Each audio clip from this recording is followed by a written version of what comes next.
Cinema star కావాలనో doctor కావాలనో engineer కావాలనో కలలు కనేవాళ్లు చాలా మంది ఉంటారు. అయితే ఆ కలల్ని నిజం చేసుకునేవారు కొందరే ఉంటారు. అందరిలో ప్రత్యేకంగా కనపడాలని ప్రయత్నించి విఫలమయ్యేవారు కొందరైతే సఫలమయ్యేవారు మరికొందరు. ఇందులో రెండవ కోవకు చెందిన వ్యక్తి శంకర్. పనికిరాని వస్తువులతో అద్భుత కళాఖండాలు రూపొందిస్తూ అందరి చేత శభాష్ అనిపించుకుంటున్నాడు.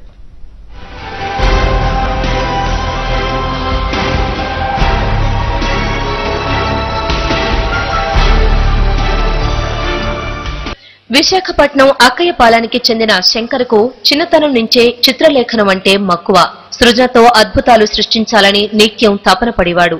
తనకున్న చేతివ్రాత నైపుణ్యంతో గ్రీటింగ్ కార్డ్స్ రన్నింగ్ మేటర్ ను అచ్చుగుద్దినట్లు వ్రాస్తాడు. వాటర్ కలర్స్ ను ఉపయోగించి చరిత్రకు సంబంధించిన చిత్రాలు వేయడంలో దిట్ట. సినిమా పరిశ్రమపై ఆసక్తి కొలది assistant director, assistant art director గా కొంతకాలం పనిచేశాడు. అయితే సంపాదన అంతంత మాత్రంగా ఉండడంతో పాటు కుటుంబ పరిస్థితులు సహకరించకపోవడంతో వాటిపై పూర్తి స్థాయిలో దృష్టి పెట్టలేకపోయేవాడు. తర్వాత వైజాగ్ డిఫెన్స్ లో ఫిజికల్ ట్రైనీగా పనిచేశాడు. అక్కడ విద్యార్థులకు ఉదయాన్నే తాగడానికి పచ్చిగుడ్లు ఇస్తారు. ఇలా వారు తాగిన తర్వాత గుడ్ల పెంకులను డస్ట్బిన్ లో పడేసేవారు.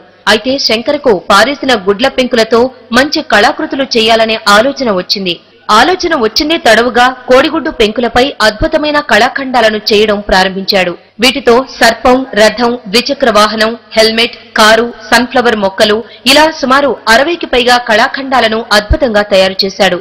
కోడిగుడ్డు పెంకులతో తయారు చేసిన కళాఖండాలు కళాప్రియులను విశేషంగా ఆకట్టుకున్నాయి.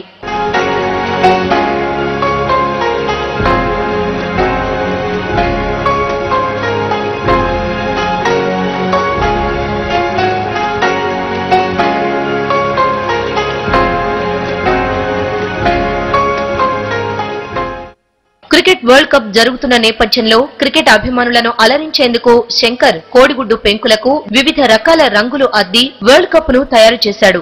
బంగారు ఛాయలో మెరుస్తున్న ఈ వరల్డ్ కప్ క్రికెట్ అభిమానులతో పాటు కళాప్రియులను మంత్రముగ్ధుల్ని చేస్తోంది. తాను తయారు చేసిన వరల్డ్ కప్ ను వెబ్సైట్ లో ₹1 కోటి వేలానికి పెట్టాడు శంకర్.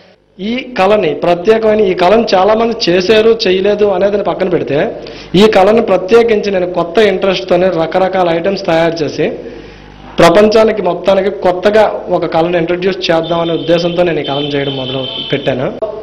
ఇక మీద ప్రతి సిచ్యువేషన్ ని కూడా వరల్డ్ కప్పే కాదు, ఇక ప్రపంచంలో ఏ కొత్త ఇష్యూ జరిగినా సరే నేను ఇక మీద ఈ ఎక్షల్స్ తో సందేశం ఇద్దామనేసి పూర్తిగా నిర్ణయించుకున్నాను. దేశానికి అంతర్జాతీయంగా పేరు తెచ్చిన సైకత శిల్పి సుదర్శన్ పట్నాయక్ లా తాను కూడా కోడిగుడ్డు పెంకులతో అద్భుత కళాఖండాలు సృష్టించాలని శంకర్ ఆరాటపడుతున్నాడు. తాజ్ మహల్, రైల్ ఇంజన్ లాంటి కట్టడాలను ఇట్టే నిర్మిస్తానని శంకర్ ధీమాగా చెప్తున్నాడు. ఎవరైనా స్పాన్సర్లు వస్తే అద్భుత కళాఖండాలను తయారు చేసి గిన్నిస్ బుక్ లో చోటు కోసం ప్రయత్నిస్తానంటున్నాడు. శంకర్ కళ నెరవేరాలని మనము ఆశిద్దాం.